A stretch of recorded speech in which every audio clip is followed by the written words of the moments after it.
What would you do if you found out the love of your life never actually left you? That everything you believed for 10 years was a lie? That's what happened to Min-ho Kang when he discovered the truth buried in his family's documents. The woman he loved didn't take the money. She didn't abandon him. She was out there alone, raising his daughter. A daughter who'd been collecting pictures of him from magazines for 3 years, hoping to meet her daddy someday. This is the story of a man who waited 10 years, a woman who survived alone, and a little girl who brought them back together. But before we get to the happy ending, you need to hear how it all fell apart. And I'm warning you now, you're going to cry. So grab your tissues, settle in, and whatever you do, don't scroll away. Because this story, it's going to wreck you in the best way possible. The whiskey glass shattered against the wall of the penthouse, amber liquid dripping down the floor-to-ceiling windows that overlooked Seoul's glittering skyline. Min-ho Kang stood frozen, his chest heaving, staring at the wreckage he'd just created. 29 years old. Youngest CEO in his family's century-old empire. Forbes 30 under 30. A man who controlled billions with a single signature.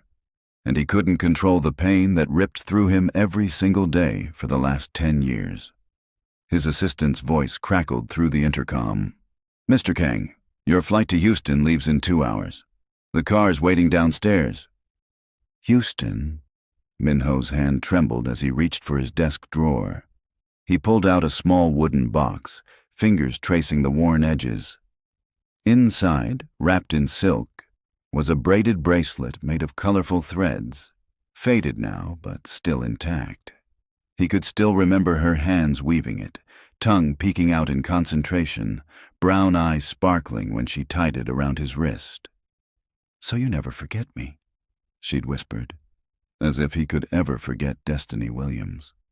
He closed the box and slipped it into his suit pocket, right over his heart. Then he grabbed his briefcase and walked out of his office without looking back. The flight was 16 hours long.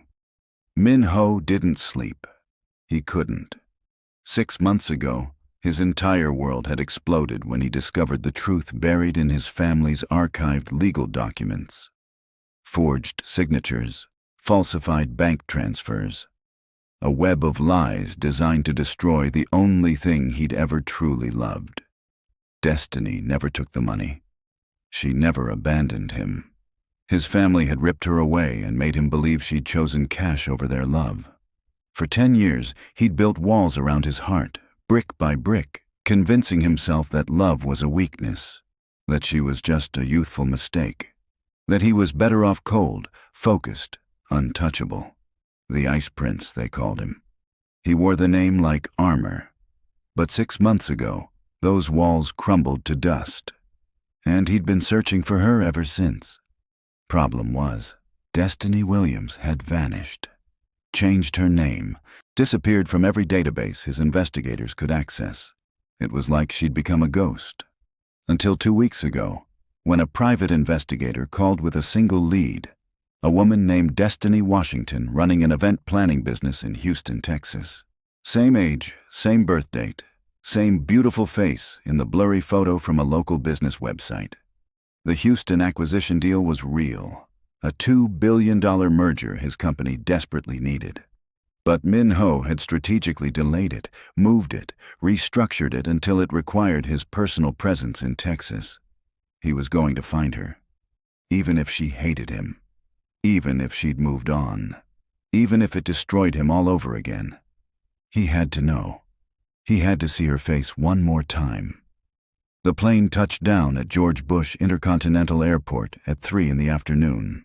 Houston heat slammed into him the moment he stepped outside, so different from Seoul's spring chill. He remembered this heat, remembered how Destiny used to complain about it, how she'd pull her hair up into a messy bun and fan herself with whatever was nearby. God, he'd loved her so much. His driver took him straight to the Ritz-Carlton. The acquisition meeting was scheduled for 6 that evening, but Min-ho couldn't focus. He kept checking his phone, waiting for his investigator to confirm Destiny's exact location. Nothing yet. He loosened his tie and headed to the hotel bar, needing something to calm the chaos in his chest. The lobby was massive, all marble floors and crystal chandeliers, filled with well-dressed guests and bustling staff. And that's when he saw her. Time didn't just stop, it shattered. She was standing near the grand staircase, wearing a sleek black dress and heels, hair pulled back in a professional twist, holding a clipboard and talking rapidly into a headset. Even from 50 feet away, he recognized every line of her face, every curve of her body, the way she moved with purpose and confidence. Destiny. 10 years older. More beautiful than his memories could ever capture. Alive. Real. Here. His feet moved before his brain could catch up. He walked toward her like a man possessed, the crowded lobby dissolving into nothing. Sounds faded. People became blurs. There was only her. She was saying something about centerpieces and table arrangements, completely unaware of him. Then she turned, scanning the lobby, and her eyes locked onto his. The clipboard clattered to the marble floor. Her face went pale, then flushed, her mouth opening in a silent gasp. For 3 heartbeats, they just stared at each other across the impossible distance that had separated them for a decade. Then she ran, not toward him. Away. "Destiny!" His voice cracked as he broke into a sprint, chasing her through the lobby. "Destiny, wait, please!" She was fast, weaving through guests and luggage carts, heading for the exit. He followed, his heart hammering, desperate and terrified. "Please, just let me explain." She burst through the doors, into the parking garage, and he caught up just as she reached a silver Honda, fumbling with her keys. Her hands were shaking so badly she dropped them. "Don't!" she choked out, not looking at him. "Don't you dare!" "I've been looking for you," Minho said, breathing hard. "For 6 months, ever since I found out the truth." That made her freeze. Slowly, she turned to face him, and he saw tears streaming down her cheeks. Even crying, even furious, she was the most beautiful thing he'd ever seen. "What truth?" Her voice was sharp, defensive.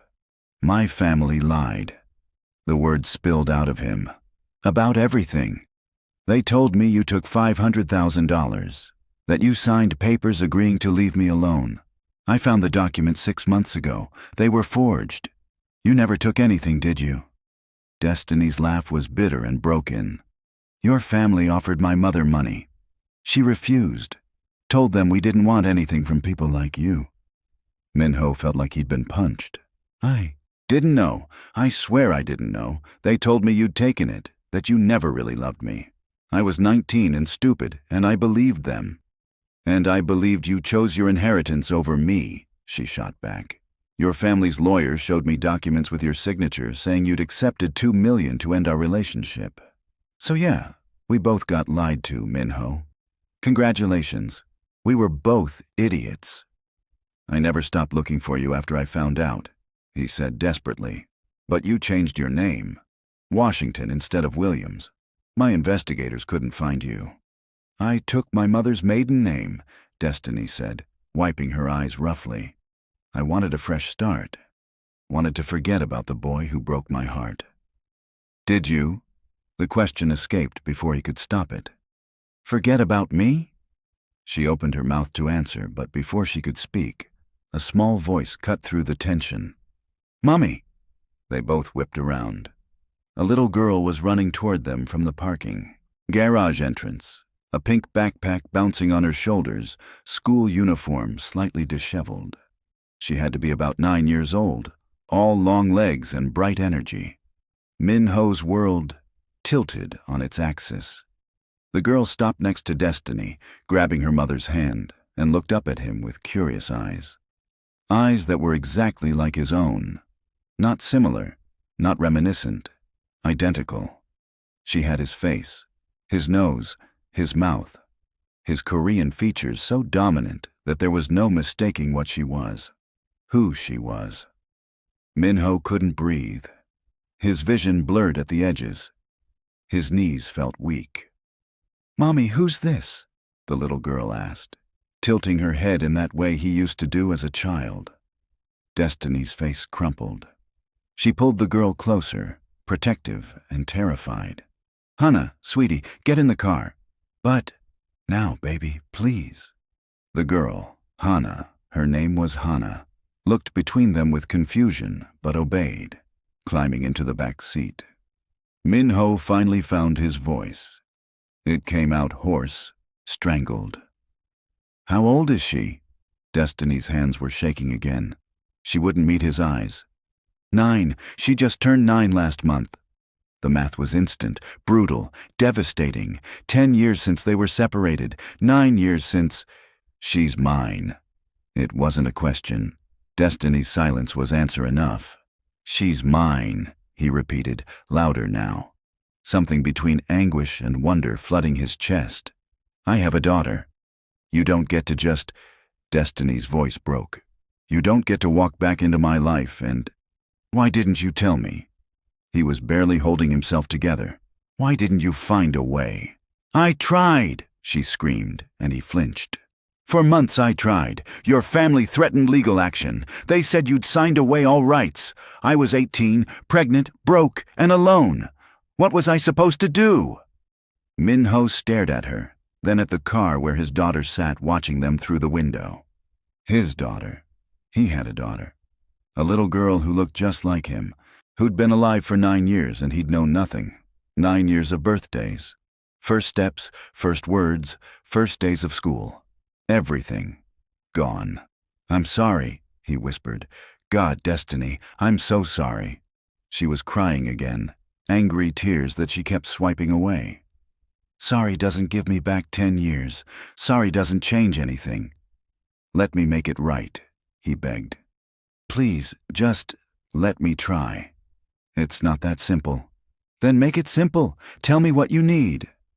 Destiny looked at him for a long moment, something raw and painful flickering across her face. Then she got into her car without another word. "Wait!" Min-ho grabbed the door before she could close it.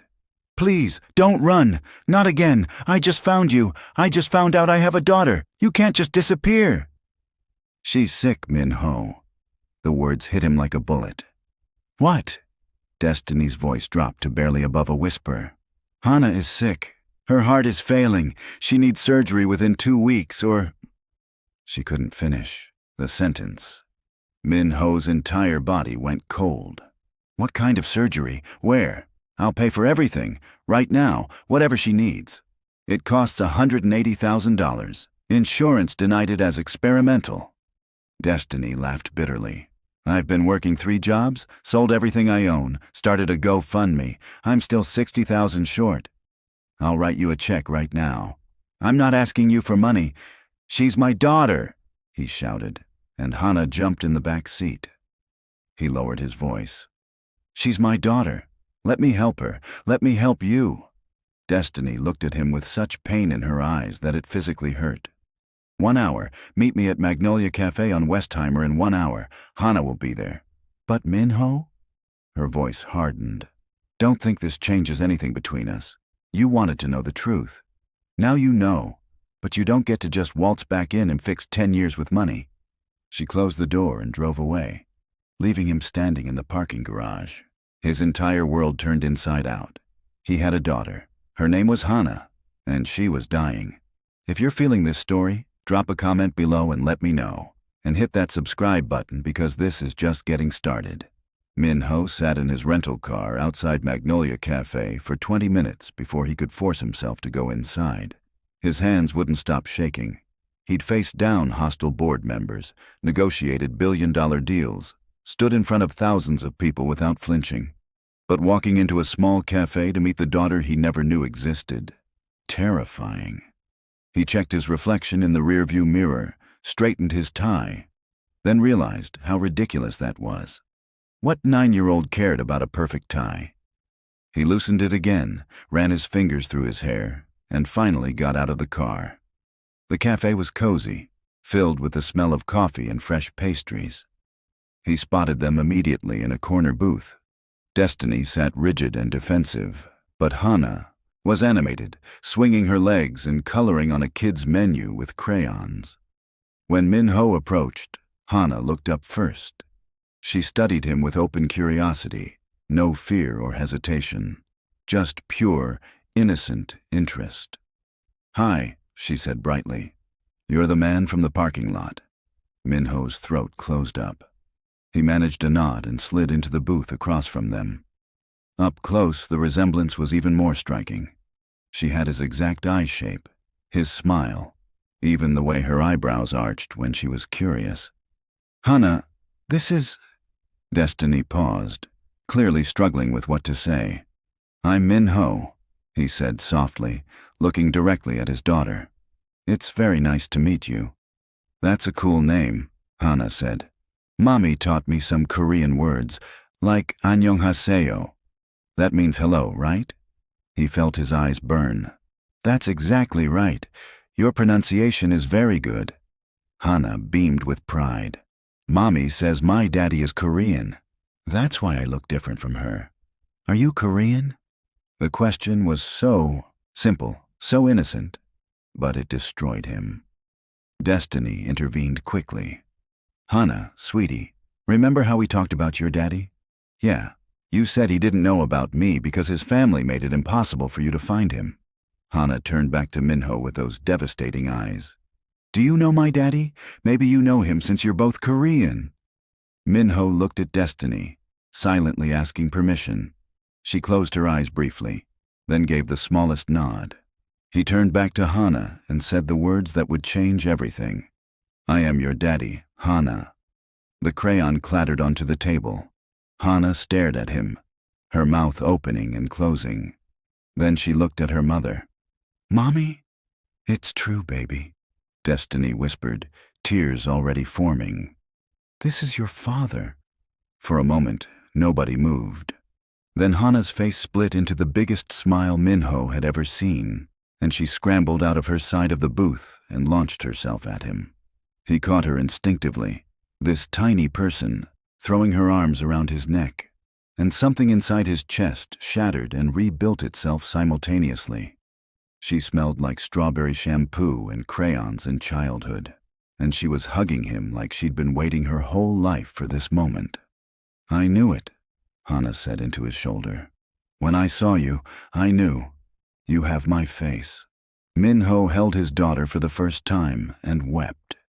He didn't care that people were staring, didn't care that he was supposed to be the ice prince who never showed emotion.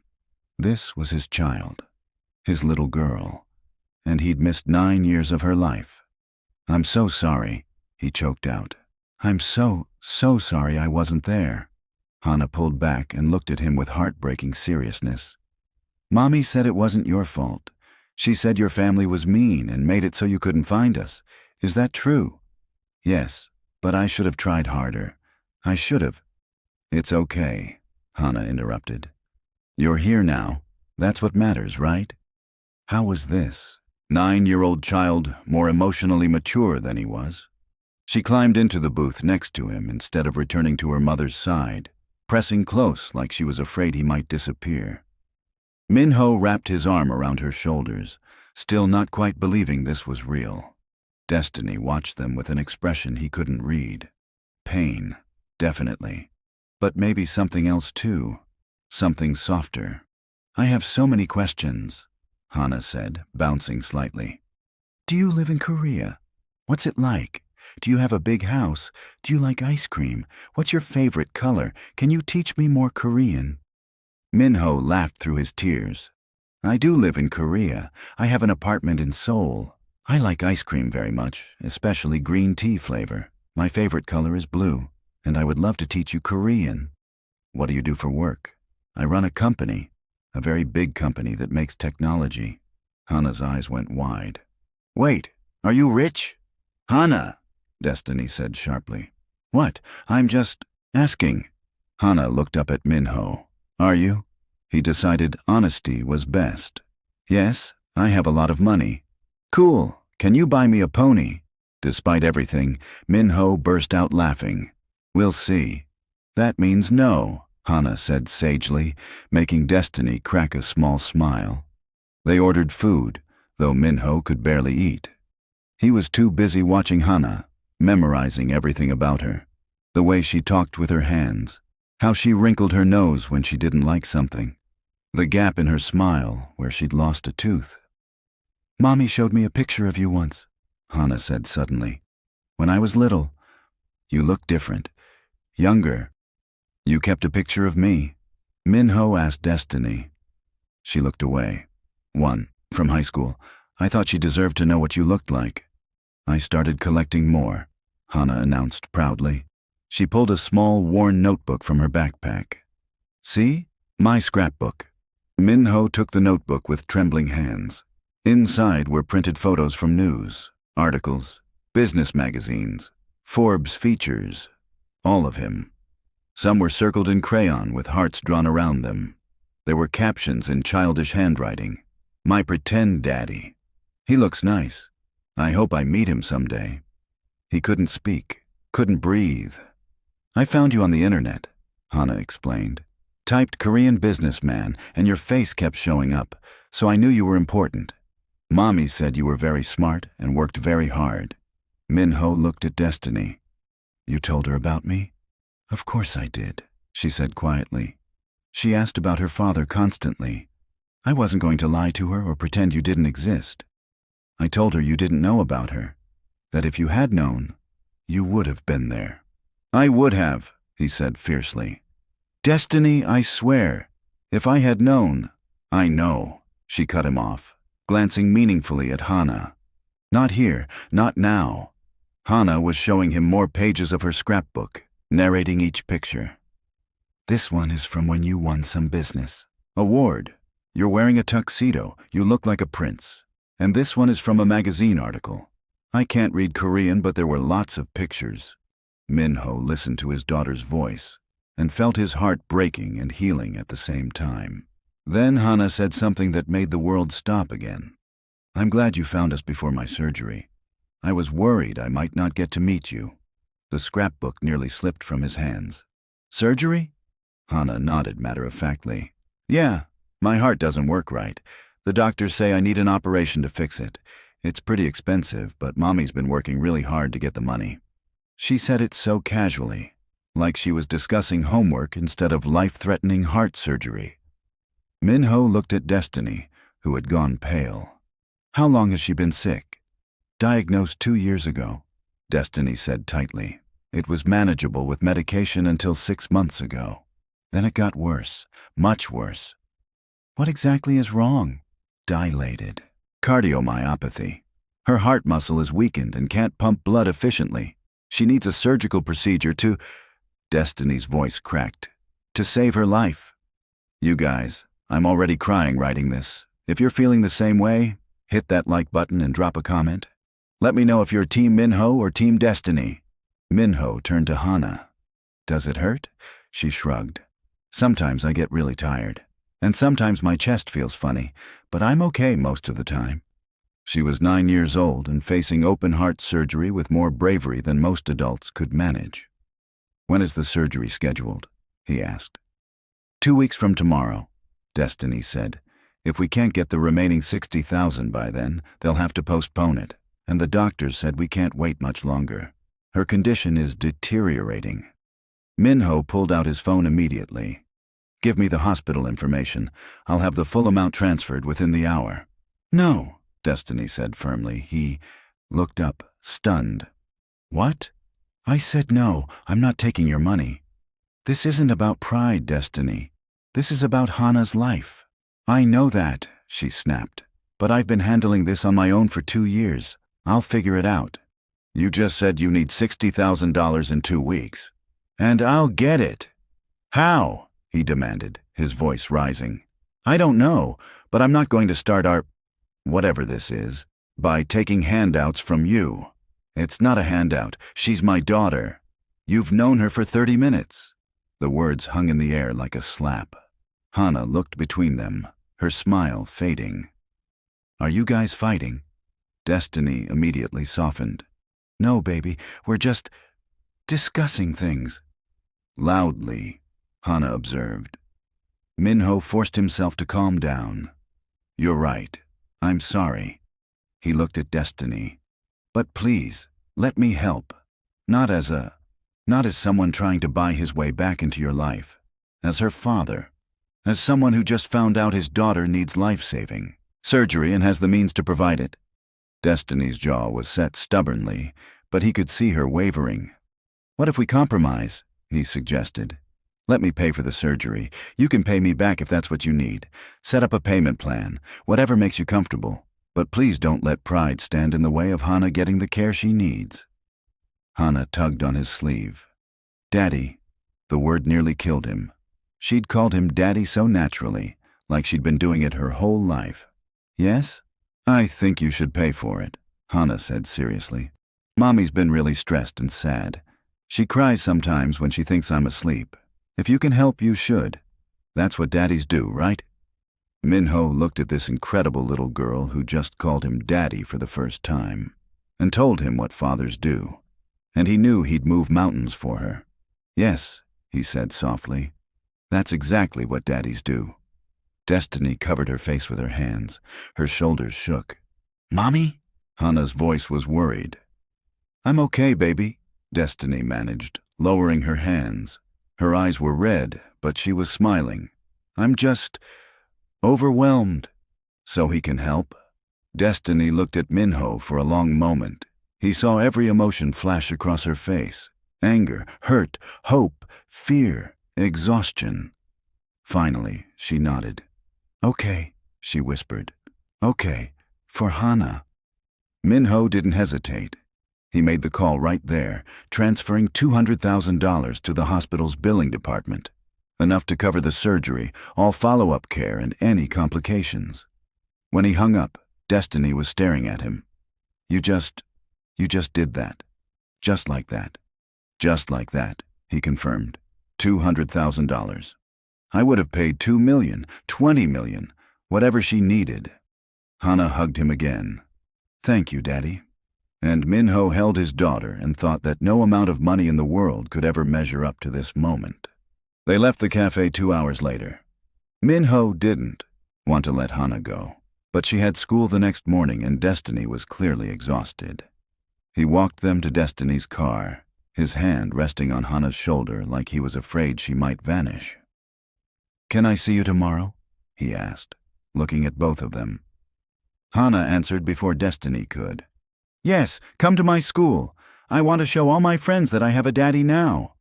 Hana, he's probably busy, Destiny started. I'll be there, Minho interrupted. What time? School ends at 3:15, Hana said excitedly. Will you really come? I promise.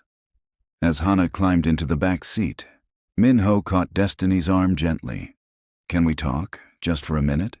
She hesitated, then nodded. They stepped a few feet away from the car.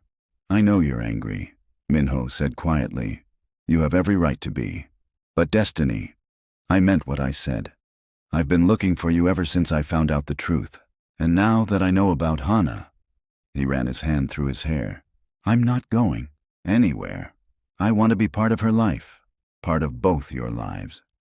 It's not that simple, Destiny said, but her voice had lost some of its edge. Why not?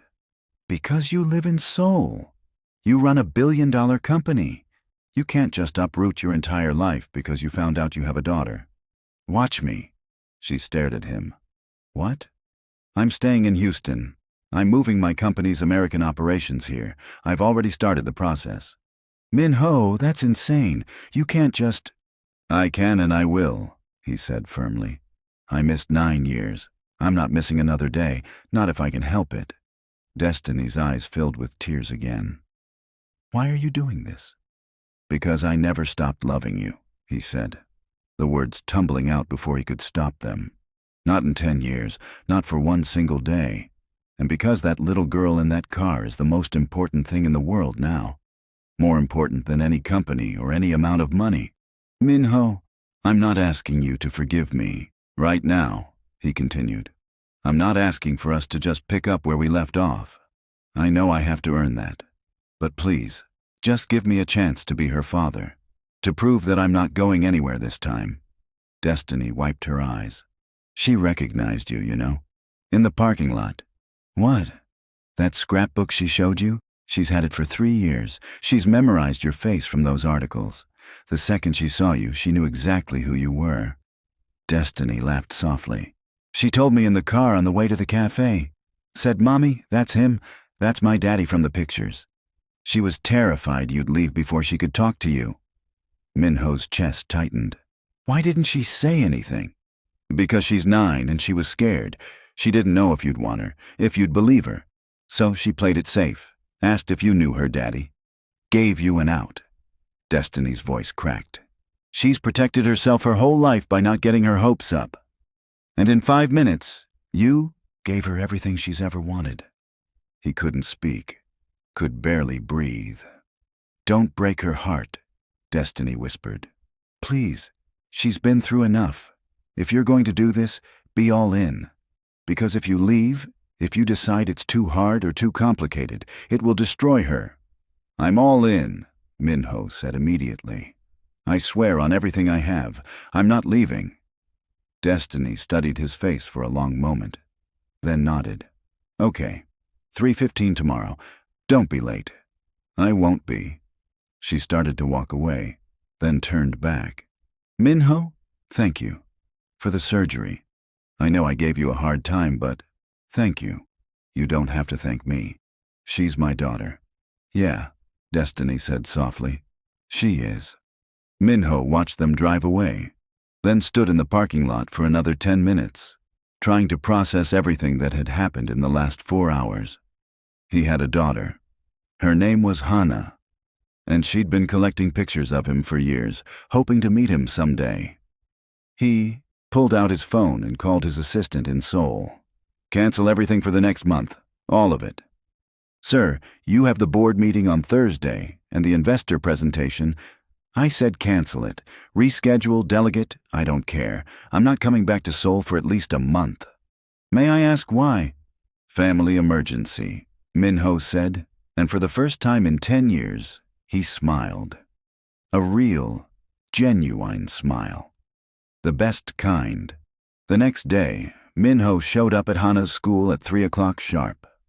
He'd barely slept, spending the entire night reading everything he could find about dilated cardiomyopathy, surgical procedures, recovery times, and how to be a good father to a 9-year-old.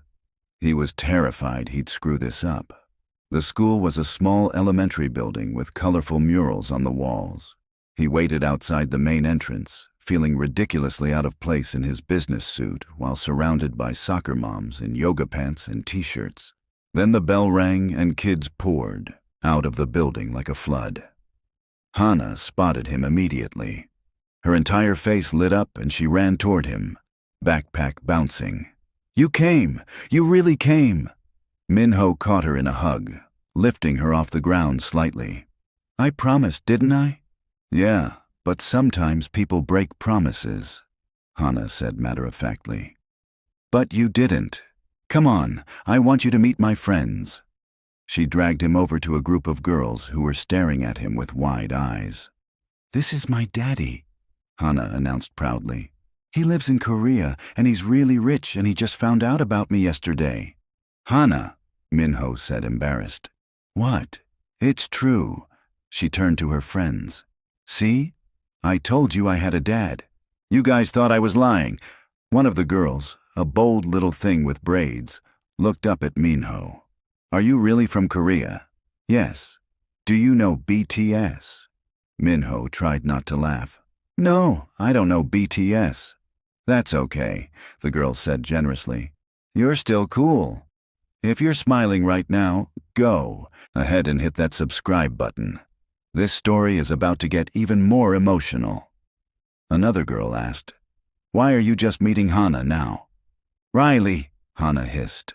It's a fair question, Minho said. He crouched down to their level. I didn't know Hana existed until yesterday. Her mom and I were separated a long time ago by people who didn't want us to be together.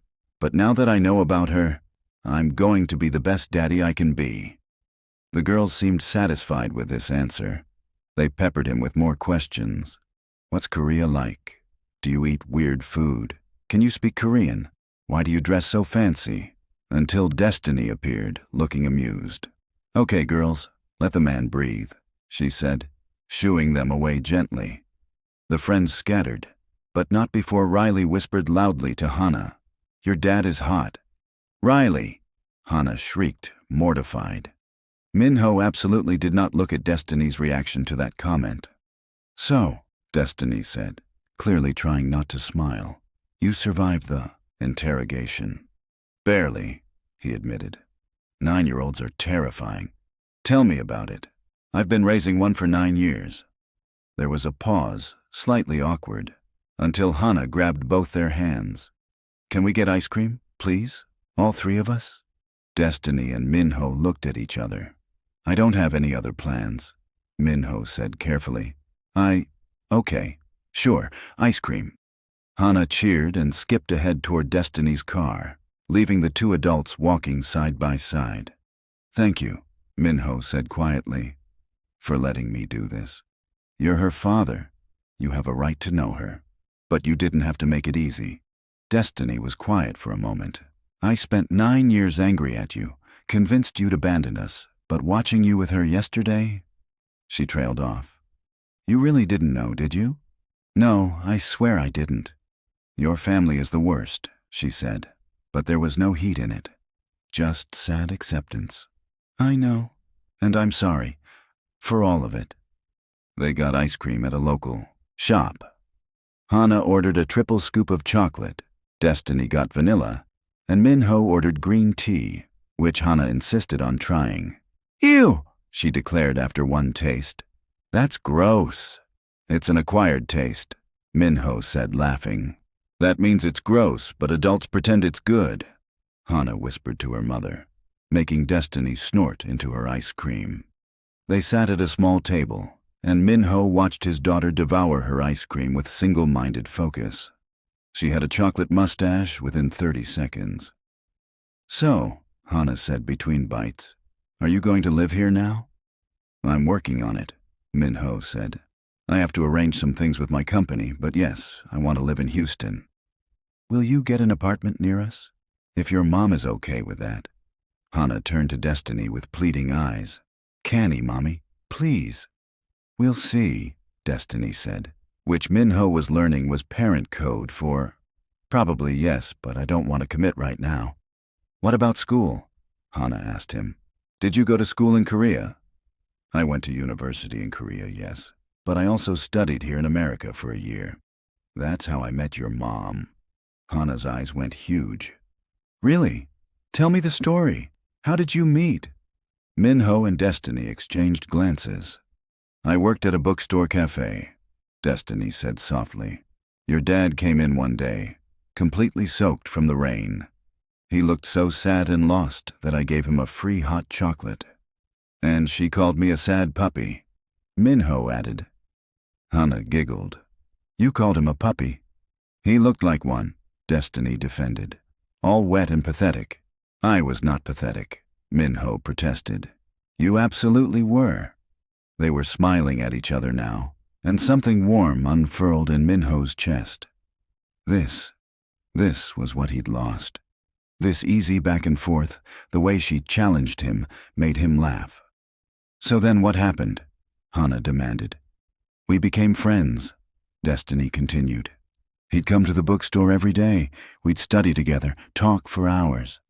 And then one day, I kissed her," Minho finished. "Under the stars in a park, and she kissed me back." "Ew," Hana said, but she was grinning. "That's so romantic." "It was," Destiny said quietly, and when her eyes met Minho's, he saw it. The crack in her armor. The softness she'd been trying to hide. She'd loved him once. Maybe, just maybe, she could love him again. The moment was broken by Hana yawning hugely. "Someone's tired," Destiny observed. "No, I'm not," Hana insisted, then yawned again. "Come on, baby, we need to get you home." Minho walked them to the car again. Hana hugged him tightly before getting in. "Will I see you tomorrow?" she asked. "Definitely." "Promise?" "I promise."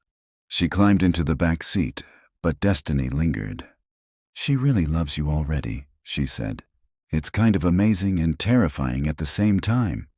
The feeling is mutual, Minho admitted. I didn't think it was possible to love someone this much, this fast. Welcome to parenthood, Destiny said with a small smile. It's overwhelming, isn't it? Completely. They stood there in the parking lot, not quite ready to say goodbye. Destiny, Minho started. I know this is complicated. I know you need time, but I meant what I said yesterday. I never stopped loving you. She looked away. Minho. You don't have to say anything. I just wanted you to know. He took a breath. I'm going to prove it to you. That I'm here to stay. That I'm serious about being part of Hana's life. Part of your life, if you'll let me. One day at a time, Destiny said finally. Let's just take it one day at a time. I can do that. She gave him one last look, something unreadable in her eyes, then got in the car and drove away. Minho stood there until the taillights disappeared, then pulled out his phone. He had calls to make, arrangements to finalize, an entire life to restructure. But as he walked back to his rental car, he realized something. For the first time in 10 years, he felt alive. Over. The next week, Minho became a fixture in Hana's life. He picked her up from school every day. They got ice cream, went to the park, visited the zoo. He taught her Korean words and she taught him about Pokemon and TikTok dances. Destiny watched from a careful distance, slowly letting her guard down. On the 5th day, Hana asked if Minho could come over for dinner. Destiny hesitated, then agreed. Minho showed up at 7 with flowers for Destiny and a stuffed animal for Hana, a Korean tiger that she immediately named Stripes. Dinner was spaghetti, simple and domestic, and Minho thought it was the best meal he'd ever had. Not because of the food, but because of the people. His daughter chattering about her day. Destiny laughing at one of Hana's jokes. The three of them sitting around a small kitchen table like a real family. After dinner, Hana asked him to read her a bedtime story. In Korean, she insisted. So Minho sat on the edge of her bed and read a Korean fairy tale, translating as he went. Hana fought sleep as long as she could, but eventually her eyes closed, her breathing evening out. Minho just sat there, watching her sleep, still not quite believing this was real. She looked so peaceful. Destiny's voice came from the doorway. He turned. She was leaning against the frame, arms crossed, but her expression was soft. She's perfect, Minho whispered. Yeah, she is. They moved to the living room, careful not to wake Hana. Destiny made tea and they sat on opposite ends of the couch. Thank you, Minho said, for this week, for letting me be part of her life. You're her father. It's not really my choice to make. Yes, it is, he countered. You could have made this difficult. You could have kept me at arm's length, but you didn't. Destiny was quiet, staring into her tea. She's happier than I've seen her in years. How could I take that away from her? Is she the only reason? She looked at him sharply. What? Is Hana the only reason? You're letting me back in.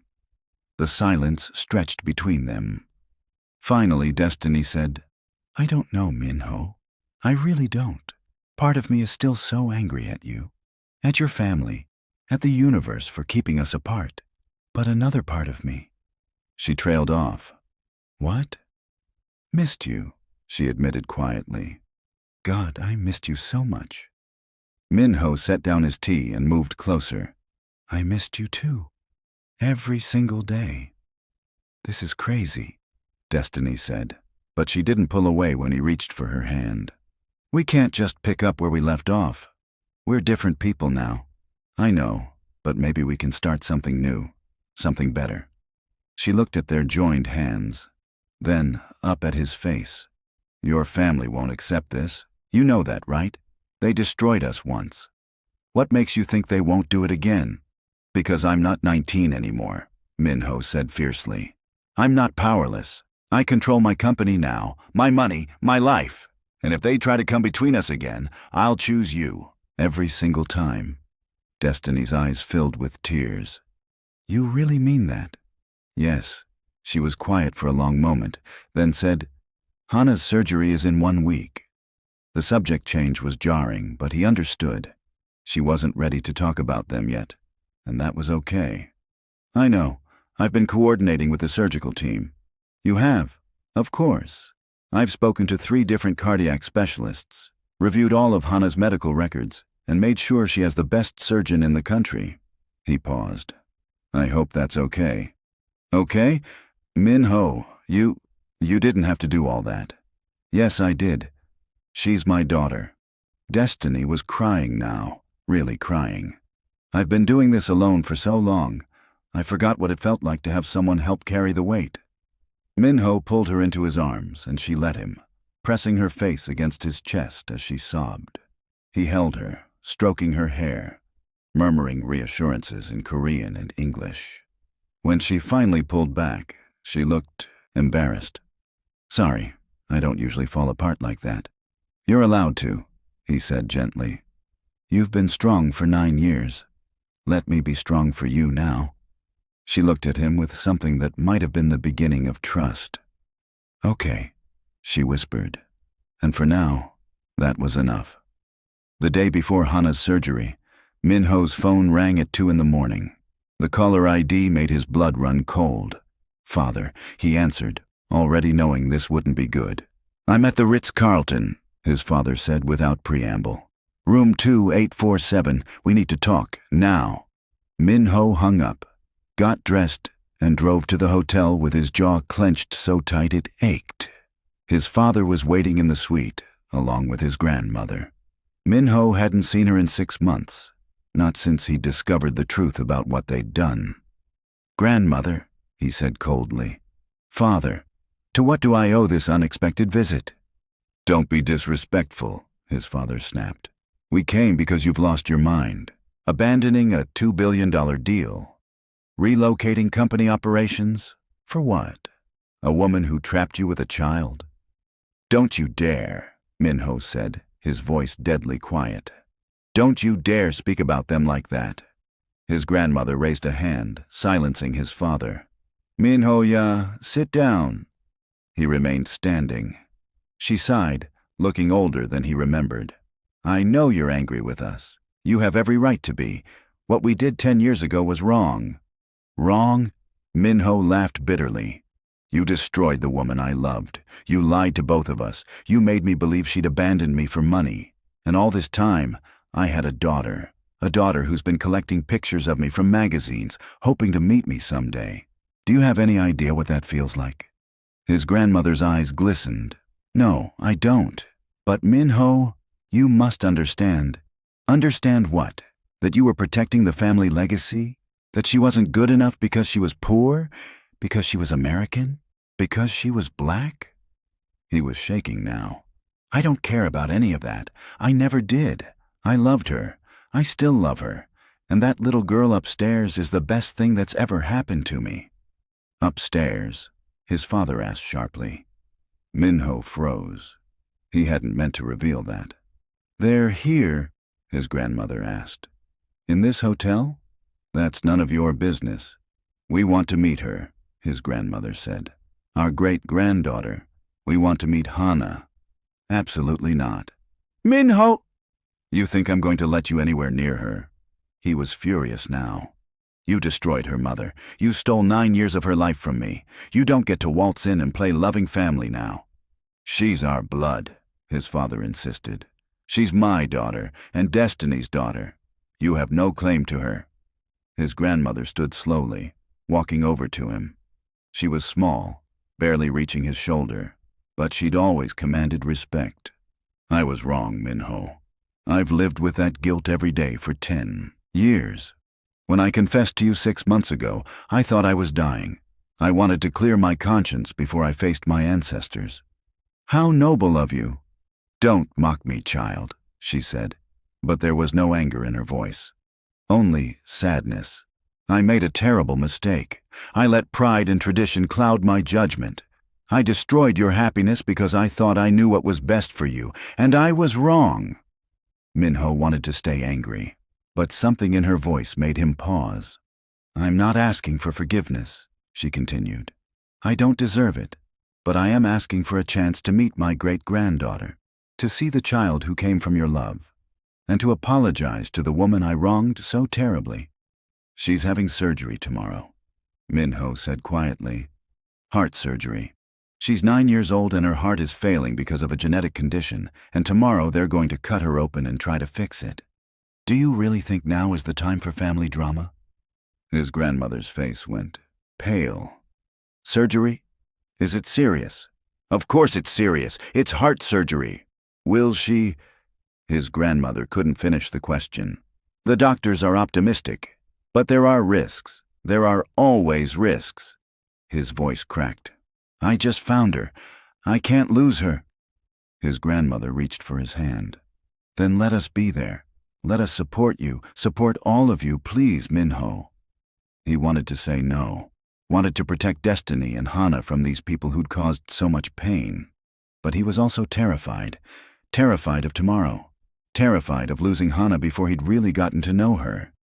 And maybe, just maybe, having family there, even complicated, problematic family, would help. I need to ask Destiny first, he finally said. It's her choice, not mine. Destiny said no immediately. Absolutely not. Are you insane? Your family destroyed us, Minho. It was 6 in the morning. Hana was still asleep in the hotel room they'd moved into 3 days ago so they could be close to the hospital. Minho had shown up at their door at 5:30, looking exhausted and desperate. Now they stood in the hallway, voices low but intense. I know, Minho said. Believe me, I know. But my grandmother, she wants to apologize. She wants to meet Hana. The day before her surgery. Really? I told them it was a bad time. But Destiny, they're here. They came all the way from Korea. And my grandmother, she's old. She's not well. What if something happens to Hana tomorrow and she never gets to meet her great-grandmother? Destiny's face went white. Don't say that. Don't even think it.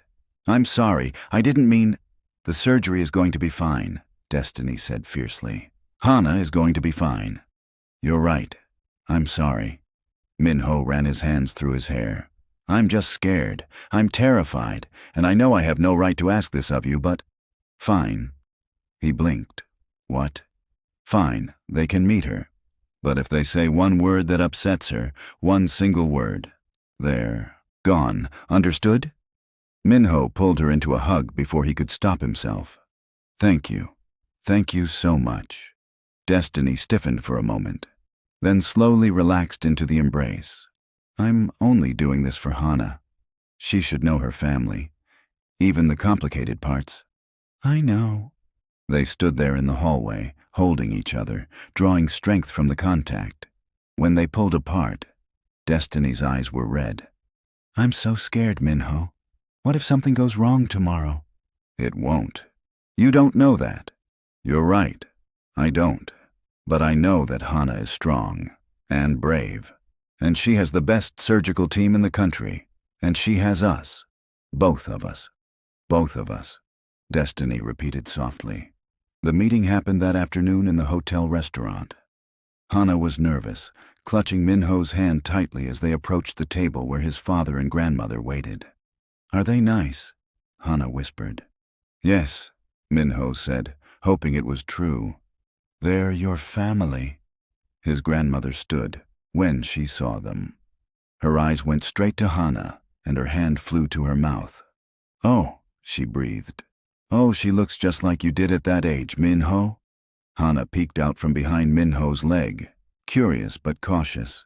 His grandmother crouched down slowly, her old knees protesting. Hello, Hana. My name is Park Soonja. I'm your Halmione, your daddy's grandmother.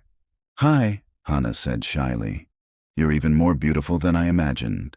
Hana warmed slightly. Really? Really? Look at these eyes. So bright and intelligent. And this smile. You have your daddy's smile.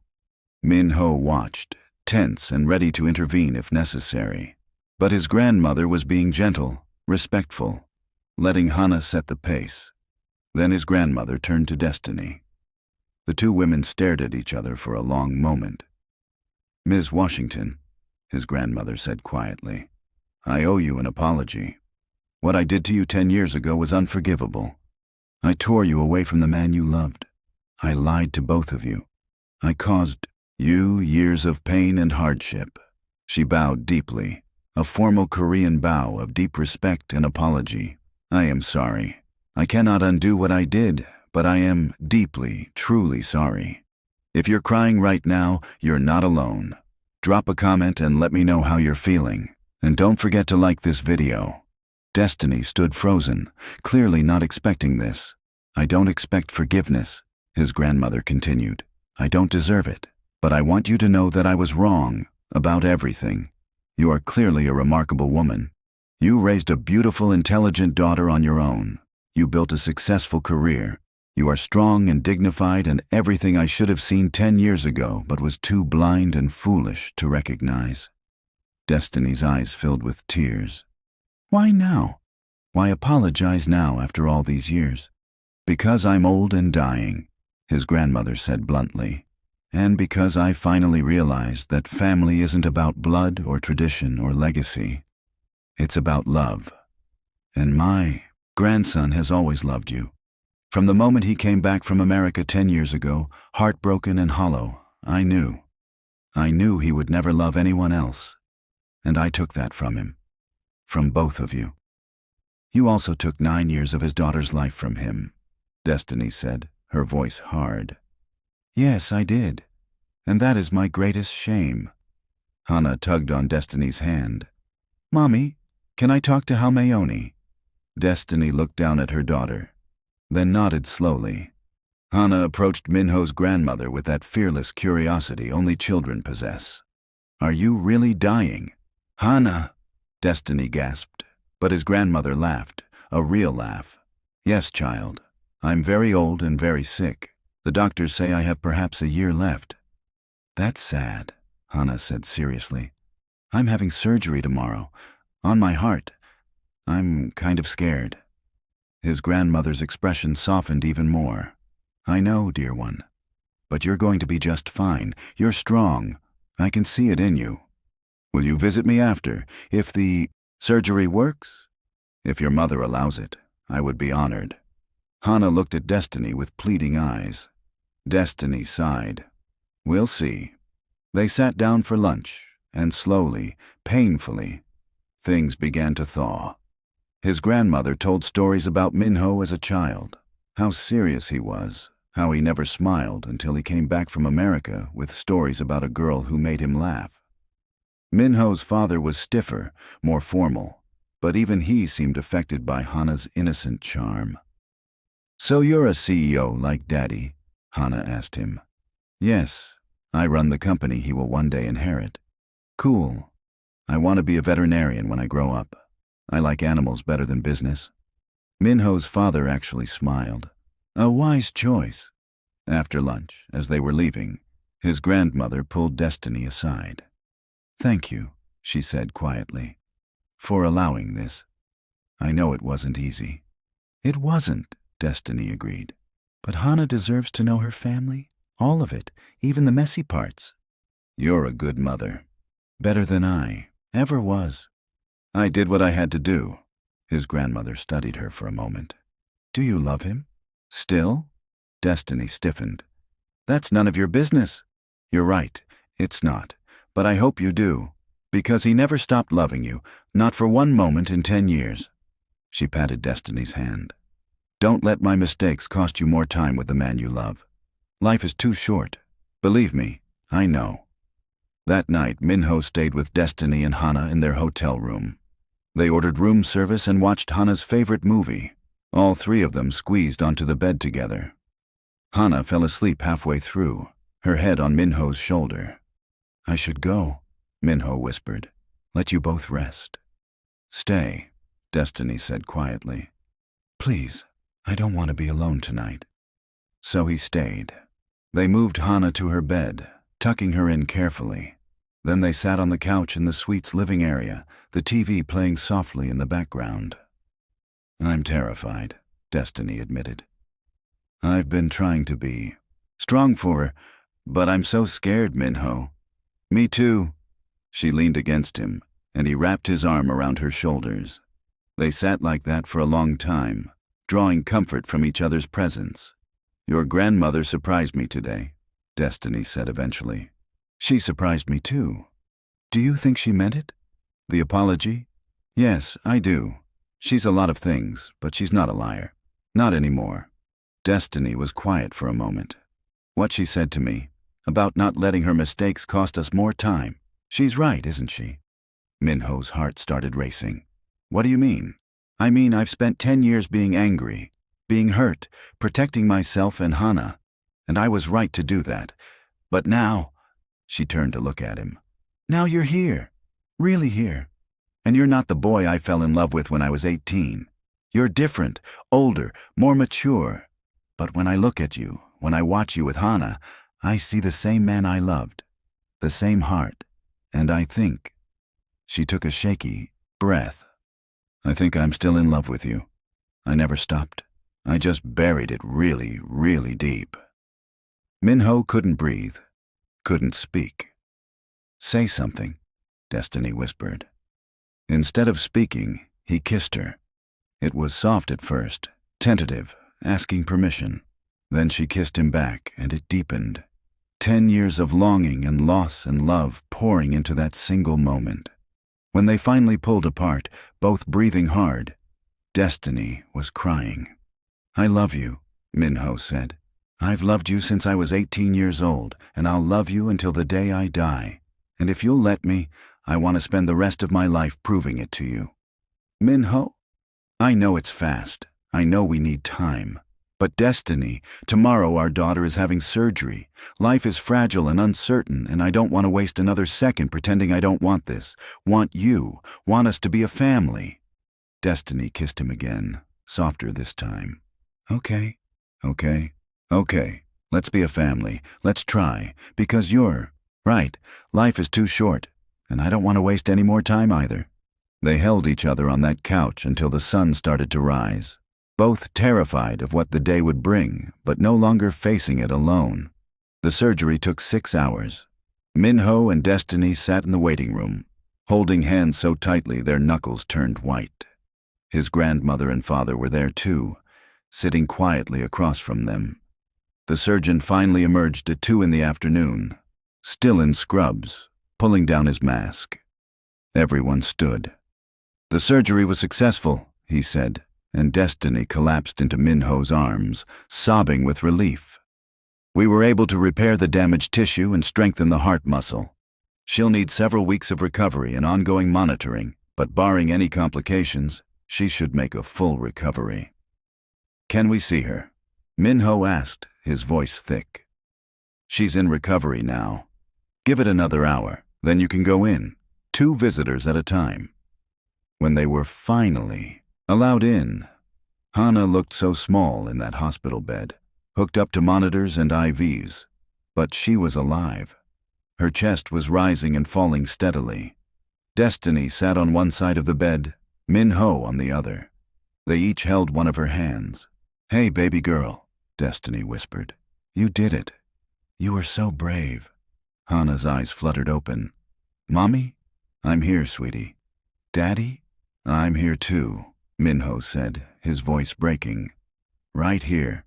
Hana smiled sleepily. I had a dream. We were all together, like a real family. Minho and Destiny looked at each other over her bed. Not a dream, Minho said. That's going to be real, I promise. 3 months later, Hana was fully recovered and back to her normal, energetic self.